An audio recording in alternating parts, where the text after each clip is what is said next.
But in life, what happens to us is not what actually happens to us. It's what we believe happened to us. And so we make an interpolation. We make an interpretation of what happens to us, these events that occur. And everyone's going to have a subjective reference because everyone has their own, what I would call some sort of conditioning bias. Whatever that conditioning bias is will determine how you will react to this type of situation. As such, history changed for you. Because what was really the history?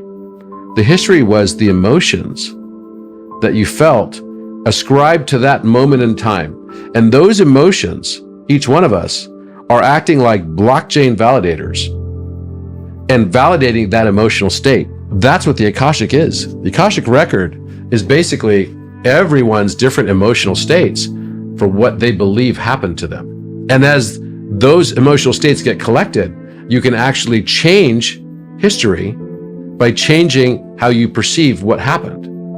And then history altogether changes. So the past determines the future, but the future in that context determines the past, because now your past and your emotional state is now no longer this sullen, heavy, very sobering discussion. It's now one of freedom and emancipation. History changed. And collectively, that's what's happening. Now imagine that we had certain periods in time in our history of a 24,000 year cycle, right? And we had certain periods of time in our history that, are like the yuga cycles that would say, okay, this is a Satya Yuga, and Satya just means truth, right?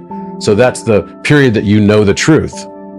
And then you've got the Kali Yuga, and that's a period where it's like destruction and hardcore, right? Kali Ma, all of the stuff that we ascribe that would be negative associated with that.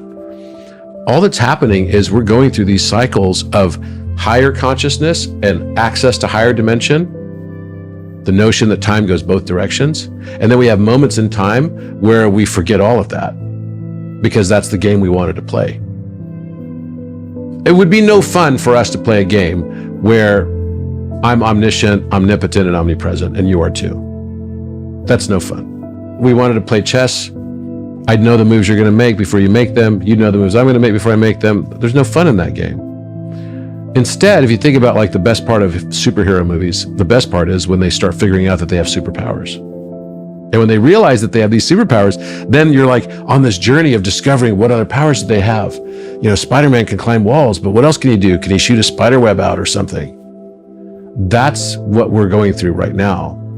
We're starting to realize that there are things that are embedded within our own DNA that are unrealized potentialities within each of us. We're starting to realize that even Earth has a 5D and possibly even a 6th dimensional history that we're unable to perceive because it's in the 5th and 6th dimension. Is that what Atlantis and Lemuria actually are?